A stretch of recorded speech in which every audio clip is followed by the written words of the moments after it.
speaking a little bit about Fangio, I wanted to ask you what memories did Stirling Moss had about Fangio? You know, he was his mentor really in Formula One. It shows how much my father thought of Sebastian Vettel, that he once said that he reminded him of Fangio. He was the driver that he thought was most like Fangio, which I think is as much down to his attitude as it is necessarily his racecraft. But of course, he was incredibly quick on the track as well, Sebastian, when my father was saying this. But you know, Fangio, my father had such respect for him. Like I say, he was a mentor. My father described him as something of a father figure to him. When Fangio died, my father was one of the pallbearers at his funeral. You know, he was so he meant so much to him. They were always very good friends, even though they didn't speak the same language. They had to communicate in Italian. I'm not sure Fangio spoke fantastic Italian. Dad didn't speak wonderful Italian, but they both spoke it well enough to get by, to communicate with their mechanics and also with each other. So that's what they spoke. But they also, I suppose, spoke on the track as well, had huge respect for each other, raced hard. But you know, my father in 1955 really enjoyed being his number two. He wanted to beat him, and they did have an arrangement whereby they were sort of so far ahead of everyone else, including their own teammates, Kling or whoever it was, that when they got to a certain point in the race, or they were, I think it was a lap ahead of everyone else except for each other, then they would hold that position until the end, because obviously the cars were quite unreliable. And Fangio used to say, to finish first you must finish. So, you know, if you're learning from me, one of the things you need to learn from me is that you don't get points for winning the race up until 10 laps before the end and then blowing up. You get nothing for that. You need to get to the end, and you need to do that. So they did that became known as the train. My father would stay so close behind Fangio in his wheel tracks, that because he was learning how Fangio took a corner, how he drifted, how he braked, everything. He once said the best classroom of all time is about 2 car lengths behind Fangio. The team principal, so the Toto of the time, told Dad off. He said, "You can't do this. What if you can't go that bloody close to him, because what if Fangio makes a mistake? You're going to go straight up." And Dad's response to that was, "Well, Fangio doesn't make mistakes. I wouldn't be learning from him if I didn't think So he had nothing but respect for Fangio. But like I said, he thought maybe Senna, years later, maybe Senna had all the skill, had the skill of Fangio. He was incredible as a driver to watch, did impossible things. But he certainly didn't have Fangio's sportsmanship. He wasn't as classy as Fangio. He didn't have his, attitude towards it. He tried to be the best, so you must always, but you must never act like you are. And I think that's quite important. And I think that's what gave my father so much respect for Fangio. But my father loved, if he loved two things, he loved a real gentleman, and he loved racing. So Fangio embodied both of those things. So you were saying before that he was following Fangio, and he said that he never did any mistakes, and that made me think, like, if someone decided to follow Verstappen behind, and after they said that he does not do any mistakes, that got in my mind when you said that. Yeah. I'd be a little bit more nervous about doing that with Max, but Max is very experienced now. Ultimately, that's what you get with having so many races each year and starting so young. He's only young. Stirling Moss would have raced for Ferrari apparently in 1963. Unfortunately, then he had his accident the year before. But Enzo Ferrari agreed to paint his car in the color that he wanted, the blue.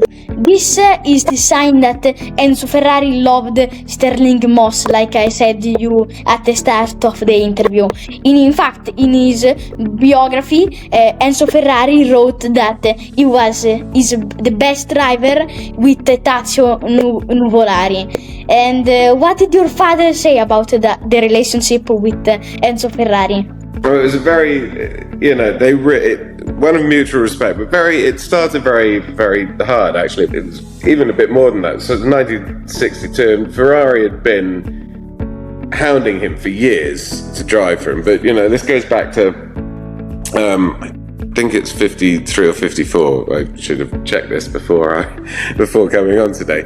But he got a message, a telegram in those days. He didn't have mobile phones. Got a telegram from Ferrari that he wanted him to drive for him. So he packed everything up. He drove down to Italy, and sees his car. He's about to get into his car and to take it for a practice lap, or to try it out. It's a Formula 2 car at this point, but it was a start, and it was Ferrari, and he would have loved to have driven for him. And one of the mechanics came over and said, "What are you doing?" And he said, "Well, this is my car." And he said, "That's Taruffi's car." And he'd given it to an experienced driver at the time called Piero Taruffi. It didn't have his talent, but certainly had he had a great mind about him, a very good racing mind, analytical mind, and he was very experienced. But my father was, "What the hell do you mean?" And Ferrari just changed his mind, but he hadn't tried to get in contact with him. He hadn't called him and at that point, which is pretty precocious for a 22-year-old or 23-year-old, whatever he was at the time, he vowed that he'd never race for Ferrari at that point, but he'd always do his best to beat him. And for years thereafter, Ferrari was trying to get him to race for him. He said, "No, I've told you, I swore I'd never race for you." And actually, it was 1962. It was supposed to be the 1962 season and 63, but 62, because of course he crashed in a pre-season race on Easter Monday in Goodwood. It was pre-season sort of Formula One cars, but not a Formula One race, where he was racing a Lotus. Ferrari didn't have the car ready for him, nor should he have had it ready. It was pre-season, but he was going to be racing for him that year as well. But he wasn't racing for Ferrari. You see, this was where they got there. Ferrari just wanted to see him. Ferrari loved racing like my father loved racing, really. And, he was a pretty hard man, Ferrari, but he just wanted to see, just to make the best team that he could. So actually, as well as painting it in Rob Walker colours, he was letting Rob Walker manage my father. He wasn't going to manage the team, so he wasn't racing for Ferrari per se. He was racing for Rob Walker. Ferrari was paying for him. He was building the car, and he was actually going to pay him 3 times his salary from the year before, which was already the highest salary any driver had ever been paid. So it was really quite a good thing, but it never happened, and everyone would have loved to have seen what that would have been, because my father always said one of the things, he had a huge amount of respect for Ferrari. They're quick cars, but he said he'd never seen anyone die because of a Ferrari. He'd seen people die in Ferraris, but that wasn't because the car had failed them, like it did so often with Lotuses or, with a number of the cars back in those days. Ferrari's cars were quick, they were safe, they were hugely well made, and he was really very excited. He always wanted to drive them, but he didn't. He made a point when he was 22 or 23 that he was never going to drive for Ferrari, and he held that through, despite the fact that it probably cost him, like Ferrari as well once said, if he'd put reason over passion, he'd have been world champion many times. And that's probably true.